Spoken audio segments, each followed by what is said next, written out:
ඔබේ BYD වාහන වෙන් කරවා ගැනීමට BYD ප්‍රදර්ශනාගාරයට අතම පැමිණෙන්න. Travel with Chatura.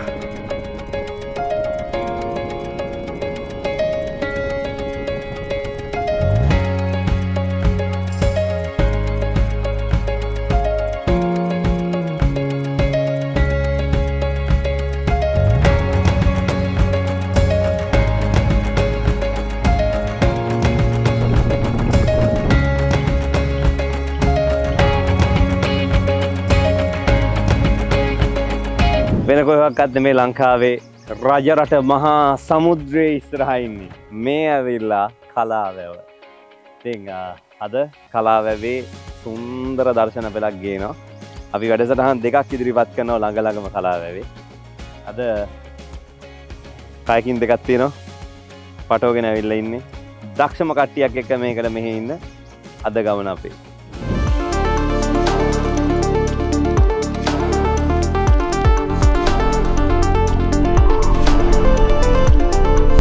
අපේ ගමනට ඕන විදිහට BYD Shark 6 එකක් අරගෙන තියෙන්නේ. පාටත් ලස්සනයි. වාහනේත් හොඳයි. මොකද කයක්ස් ටික දාගන්න බෑනේ. අපේ ගමන ගෙලින්ම වතුරටනේ.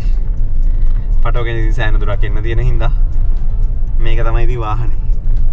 අනිත් දෙක මේ දවස්වල ඉලෙක්ට්‍රිකුත් හින්දා තෙලුයි රේසින් කියනවා. තේරෙන විදිහට කියනවා. තෙල් වලුයි විදුලිනුයි දෙකෙන්ම දුවන හින්දා ඒ වාසියත් මං ගත්තා.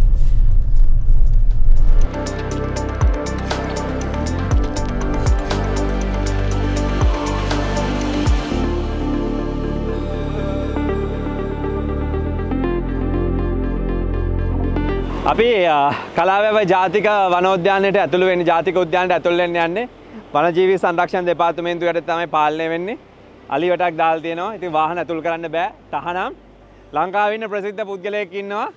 ඕන කෙනෙක් දන්න කෙනෙක්. හැබැයි යා වනජීවියෙක් කෙනෙක්. අයිබෝන් අයියා. අලි ආනන්ද කියලා කිව්වම තමයි යාව හැමෝම දන්නේ. එහෙමනේ. ලංකාවම දන්න කෙනෙක්. හැබැයි ඉතින් අද මේකේ තියෙන විශේෂත්වය තමයි මේක ටිකට් එකක් ගන්නවා. ඒ ටිකට් එකත් එක්ක ලොකු ගාණක් එනවා රජයට. මේගොල්ලෝ මේක කර්මාන්තයක් විදිහට මේක ප්‍රොමෝට් කරන හින්දා රජයටත් ලොකු අද ලක්ෂ කීයක් විතර හම්බෙන්නේ නැද්ද ගිය අවුරුද්දේ?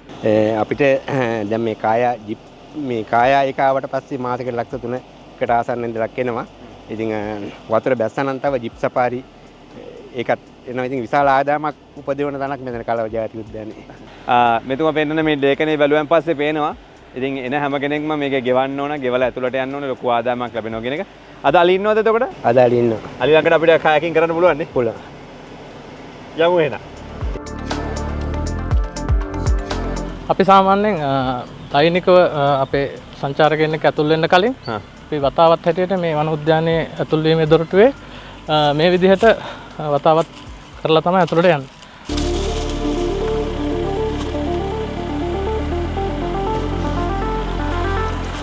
අපි මේකෙන් බලාපොරොත්තු වෙන්නේ අපේ ආදි මුතුන් මිත්තෝ කැලේකට ඇතුල් වෙනකොට මේ විදිහට වතාවත් කරලා තියෙනවා. ඔව්. ඒ අනුගමනය කිරීමක් තමයි කරන්නේ. අදටත් ඒ ටික හිම් කරගෙන යනවා. කරගෙන යනවා. ඉතින් මේකෙත් ඉතින් කැලේ අපේ අඩවියක් නෙමෙයි. ගහකොළ සතා සිව්පාවට ආදරය කරන තැනක්. ඒගොල්ලන්ගේ තැනක්. අපි මේකට යන්නේ. අපි ඒක හිතේ තියාගෙන ලස්සනට ඉතින් අපේ ටීම් එකේ ඉන්නවා. අවුරුදු ගාන දින්නේ ඇතුල් වෙන්නයි තියෙන්නේ එහෙනම්.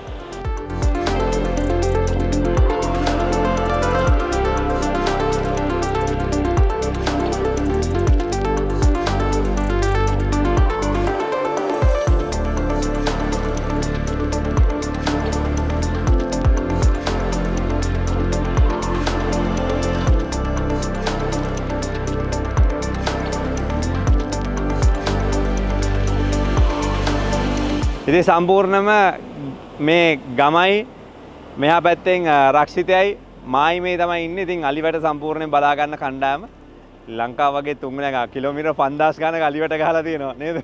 හැබැයි ඉතින් ඒව ආරක්ෂා කරගන්න ඕන. මේ කණ්ඩායම හින්දා තමයි ගම බේරිලා තියෙන්නේ. අපි ඉස්සරහට යන ගමන් තව කතා කරමු. අපි යන්නම් එහෙනම්. iPhone කියවන්න.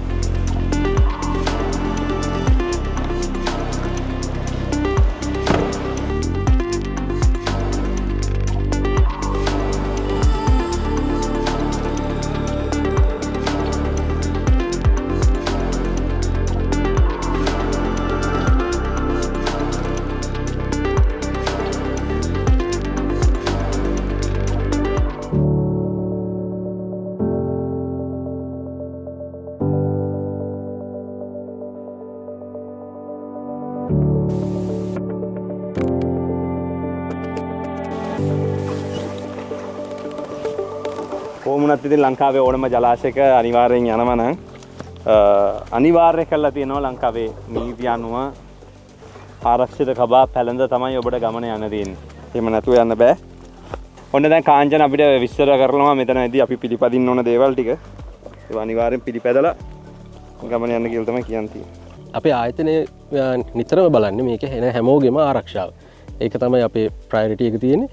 ඉතින් ඔයාලට හැමෝටම අපි ජැකට් ලබලා දීලා තියෙනවා. ඒ ජැකට් වල මොනවා හරි ඔයාලට අපහසුතාවයක් තියෙනවා නම් ඒක අපිට කියන්න. එතකොට ඒක අවශ්‍ය විදියට ඒක වෙනස් කරලා දෙන්නම්. ඉවෙන්ට් එකේ වෙරලා ආපහු මෙතෙන්ට එනකම් කිසිම වෙලාවක ඔයගොල්ලෝ ජැකට් එක ගලවන්න එපා. මගදී ඔයාට අපහසුතාවයක් වුණොත් අපේ කවුරු හරි ගයිඩ් කෙනෙක්ට කියන්න පුළුවන්. ඒ අනුව අපි ඒක ජැකට් එක ඇඩ්ජස්ට් කරලා දෙනවා. ඔයාලා හදිස්සිය හරි යනකොට බෝට් එක පෙල්ලුනොත් ඒ කියන්නේ මොනවා හරි දෙයක් කරන්න ගිහිල්ලා ඔයගොල්ලෝ යම් දෙයක් කරන්න ගිහිල්ලා හෝ ස්වභාවික හේතුවක් නිසා හෝ බෝට් එක පෙල්ලුනොත් ඔයාලගේ අතේ තියෙන පැඩල් එක සම්පූර්ණ අතෑරලා ඔයාලගේ ජැකට් එක මේ විදිහට ක්‍රොස් කරලා අල්ලගෙන ඉන්න. එතකොට අපිට පොඩි වෙලාවකදී ඔයගොල්ලෝ රෙස්කියු කරලා රිකවර් කරගන්න පුළුවන්. ඊට පස්සේ ඔයාලට පැඩල් කරන විදිය තමයි කියලා දෙන්න තියෙන්නේ. මේක පැඩල් කරන්න බෝට් එක කන්ට්‍රෝල් කරන්න හැන්ඩල් කරන්න හැම දෙයකටම ඔයාලට අවශ්‍ය වෙන්නේ මේ පැඩල් එක. පැඩල් එකේ ප්‍රධාන කොටස් දෙකක් තියෙනවා. ෂාෆ්ට් එකයි ඒ වගේම බ්ලේඩ් එක. බ්ලේඩ් එකේ කොටස් දෙකයි මේ වගේ දිග කොටසකුත් කොට කොටසකුත් තියෙනවා. මේකේ දිග පැත්ත හැම වෙලේම උඩටත් කොට කොටස යටටත් තියෙන්න ඕනේ. ඒ වගේම බ්ලේඩ් එකේ කර්ව් එකක් තියෙනවා. කර්ව් එක ඔයාගෙන් එළියට තියෙන්න ඕනේ. මේක තමයි අපි අද පාවිච්චි කරන කයක් මොඩල් එක. මේකට කියන්නේ sit on top tender model එකේ කයක් එකක්. මේක ගොඩාක් ස්ටේබල්. පළපුරුද්දක් නැති කෙනෙක්ට උනත් මේක බොහොම පහසුවෙන් පදින්න පුළුවන් කයක් එකක්. රයිට්. මේකේ සීට් දෙකක් තියෙනවා. මේක තමයි ඉස්සරහා එක. මේක තමයි පිටිපස්ස සීට් එක. එතකොට පිටිපස්ස සීට් එකේ යන කෙනා තමයි මේ කයක් එක සම්පූර්ණ කන්ට්‍රෝල් කරන්න ඕනි. එයාගේ අතේ තමයි කයක් එක හසුරවන වැඩේ රාජකාරිය සම්පූර්ණයෙන් තියෙන්නේ. එතකොට ඉස්සරහ යන කෙනාට තියෙන්නේ පිටිපස්ස යන කෙනාට පොඩි සපෝට් එකක් දෙන්න විතරයි.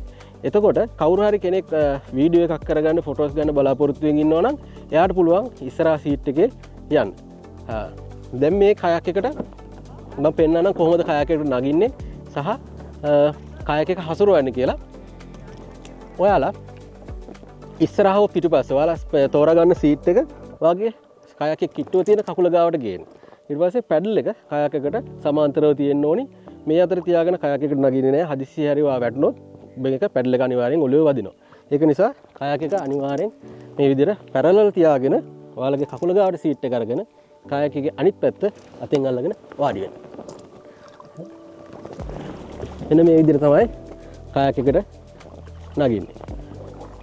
මේකට කියන්නේ රිවර්ස් ස්ට්‍රෝක් එක කියලා. මේ විදිහට ඔයා රිවර්ස් ස්ට්‍රෝක් එක කරනකොට කයක් එක පිටිපස්සට යනවා. ඒ වගේම ඔයාට කයක් එක හරවන්න ඕන නම් ඔයාට වම් පැත්තට හරවන්න ඕන නම් කයක් එක වාගේ දකුණු පැත්තට දාලා වාගේ පැඩල් එක මේ විදිහට ස්වීප් එකක් කරන්න. එතකොට කයක් එක හැරෙනවා. ඒක දකුණු පැත්තට හරවන්නෙත් ඒ වගේමයි වම් පැත්තට මේක මේ විදිහට ස්වීප් කරපුවාම මේක හැරවෙනවා. ඒ වගේම ඔයාට හදිස්සියේ කයක් එක දකුණට හරවන්න ඕන නම් වම් පැත්තෙන් ස්වීප් එකයි දකුණු පැත්තෙන් රිවර්ස් ස්ට්‍රෝක් එකයි කරපුවාම වේගෙන් හැරෙනවා මෙන්න මේ විදිහට.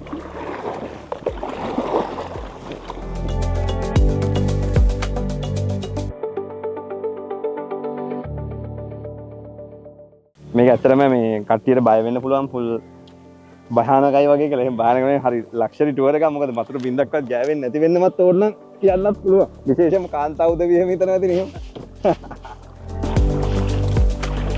ඉතින් එහෙනම් ඔන්න අපි ගමන ආරම්භ කරන්නයි හදන්නේ. මෙතන ඉඳලා මගේ ඇස් දෙකෙන් ලෝකෙටම ඔන්න අද ට්‍රැවල් විච් අතර මේ අපේ රටේ සුන්දරත්වය විඳින්න යන ගමන.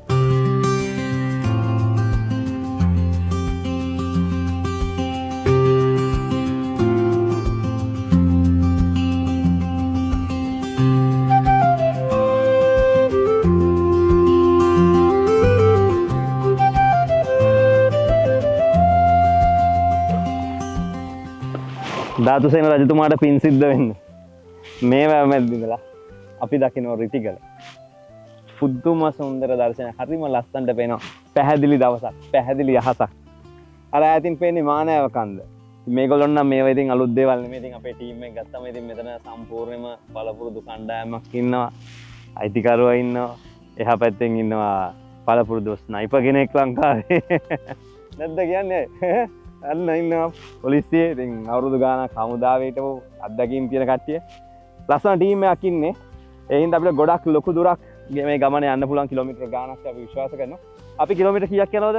අපි කිලෝමීටර් 15ක් 16ක් කිලෝමීටර් 15ක් 16ක් විතර යනවා කියලා කියන්නේ හොඳේ. ඉතින් අපි යමු නේද? තරගයට යමු. අපරාධي මෙහෙම යන්නේ නැතුව ඉන්න එක. හොඳ ටීම් එකක්.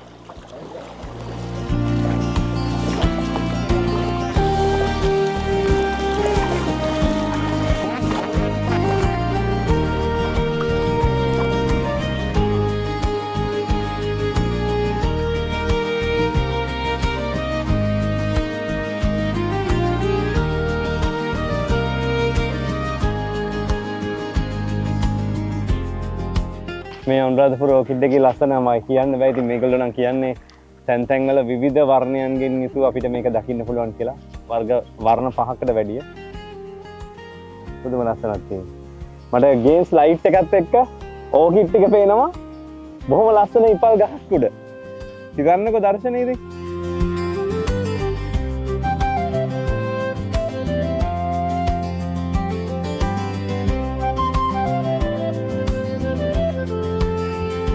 දැන් මෙහි යනකොට සාමාන්‍යයෙන් අලියෙක් දකින්න කියන එක වතුරේ ඉඳලා ලස්සන දර්ශනයක් අරෝගෙන හරි යන්න ඕන. දැන් මේගොල්ලෝ කෝඩිනේට් කරනවා අපිට අලියෙක් ඉන්නවා ඉස්සරහා මුල්ලේ කියලා. එතකොට අපි එතනට යනවා. අපි දැන් ආයෙ හරෝගෙන යනවා පොඩ්ඩක් ඉස්සරහට.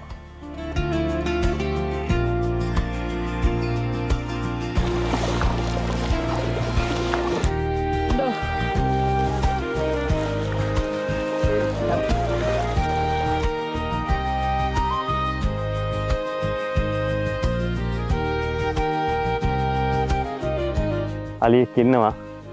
සද්ද ඇහෙනවා. වතුරට බහින්න යන්නේ. මේක තමයි ඒගොල්ලන්ගේ වෙලාව. එතකන් නිවි සැලසිල්ල ඉන්න ඕන පොඩ්ඩක්.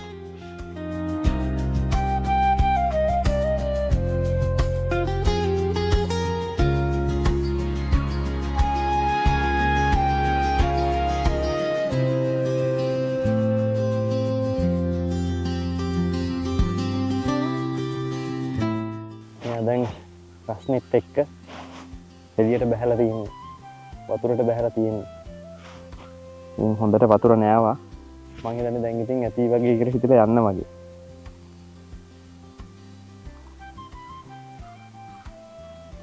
හැබැයි මේ සතාගේ පිටිපස්ස පුරාවට මූණි සම්පාරවල් ගොඩක් තියෙනවා. පණු දතකුත් තියෙන සතෙක්.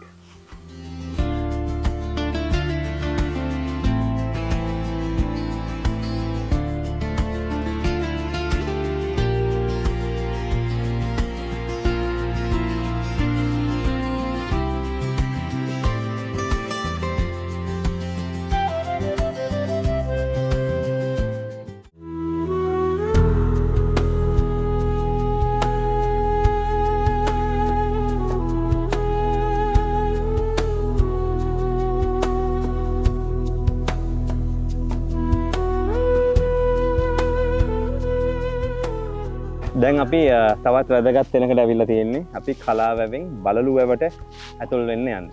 ඔය මහා වංශය ගත්තොතින් කලාවැවේ උපතට මුල් වෙලා තියෙන්නේ. කියන්නේ ගත්තන් පස්සේ කලා ඔය මේක හඳුන්වලා දෙන්නේ ගෝණ නදී කියලා. ඊට පස්සේ ඕක ප්‍රථම සියවසේ වෙනකොට මේවා ඇත්තටම මේ කලාවැව බලලු වැව මේවා ඔක්කොම ඇවිල්ලා විල් විදිහට තමයි තියලා තියෙන්නේ. උදාහරණයක් විදිහට ගත්තොත් ඔය ටොලමි ලංකා සිටියම නිර්මාණය කරපු යුගයේම මෙහි ආපු තව කෙනෙක් කියලා දිනවා දේශාටකෙක් ප්ලීනි කියලා. එතකොට ඒ ප්ලීනිගේ මේ කියන්නේ ලංකාවේ තප්‍රොබේන් කියලා හඳුන්වලා දීලා තියෙනවා. ඒකත් එක්කම තමයි මේකේ දක්වලා තියෙන්නේ මෙගිස්බා කියලා.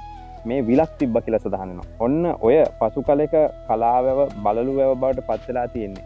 මේ විල් කියලා සඳහනකුත් තියෙනවා. ඉතින් කොහොම වුණත් අපි දැන් ඇතුල් වෙන්න බලාපොරොත්තු වෙන්නේ කලාවැවත් එක්ක බැඳිච්ච බලලු වැවට. ඒක පුදුම සුන්දරත්වයක් තියෙනවා කියලා තමයි මේගොල්ලෝ කියන්නේ. ඉතින් අපි බලමු මේගොල්ලොත් එක්ක ගිහිල්ලා.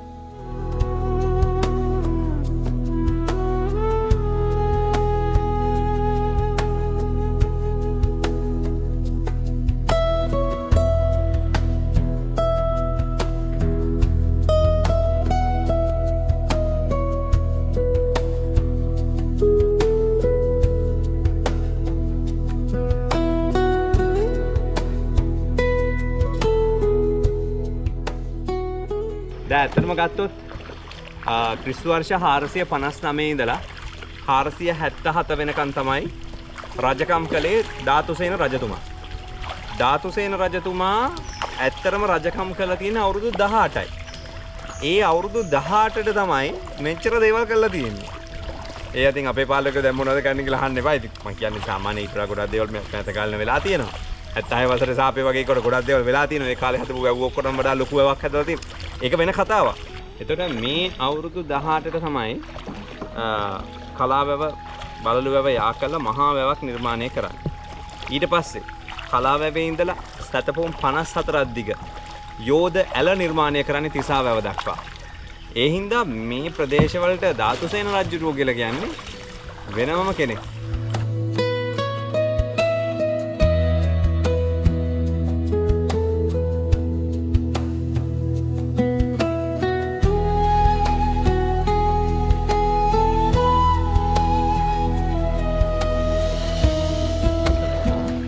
දැන් මේ කෑල්ල ඇවිල්ලා මේ කලාවැවයි බලලු වැවයි අතර තියෙන්නේ. අතර මැද කෑල්ලක් මේක මඩ ගොහරුව බිම බැලුවොත් එච්චර ගැඹුරක් නැහැ. ඉතින් කොහොම පරිස්සමෙන් පොඩ්ඩක් එහාට ගොඩ වෙන්න ඕන. එහෙම නැත්තම් අපි ඔක්කොම අමාරුයි. රැබෝවිගෙන නෙන්නේ. අමුරත් පැටෙනවා.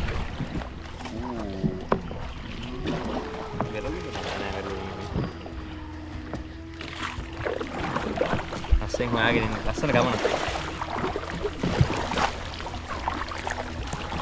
හරිම ලස්සනයි. මල් වැටිලා වතුරට. යායට මල් පාවෙලා. මල් ගොන්නක් අතරින් යනවා වගේ හැඟීමක් මට තියෙන්නේ. ඔයගලන්ට පේනවද කියලා කියන්න දන්නේ නැහැ මට.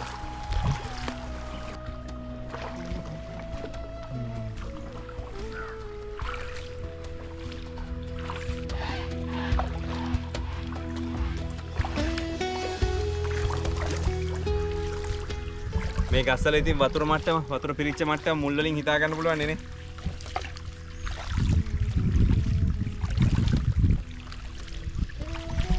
මම පුළුවන් තරම් සද්ද අඩු කරලා කතා කරන්න. මොකද හේතුව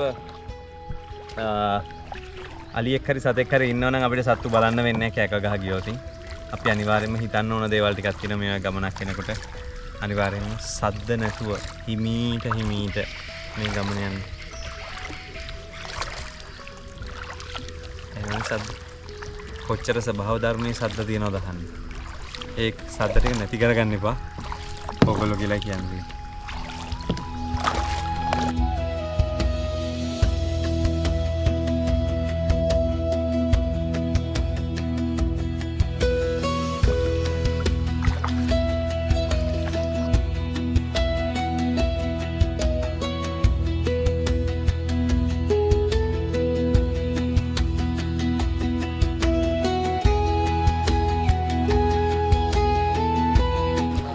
කලාවැවයි බලලු වැවයි ඕම් එකතු වෙන තැනට එනවා. පුදුම ලස්සනක් මේක. ආයි විස්තර කරන්න දෙයක් නැහැ. ඒ කියන්නේ ඉර බහිනම වෙලාවේ බලලු වැවට ළඟ වෙමින් ඉන්නේ මම.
ඔබේ BYD වාහනේ වෙන් කරවා ගැනීමට BYD ප්‍රදර්ශනාගාරයට අදම පැමිණෙන්න.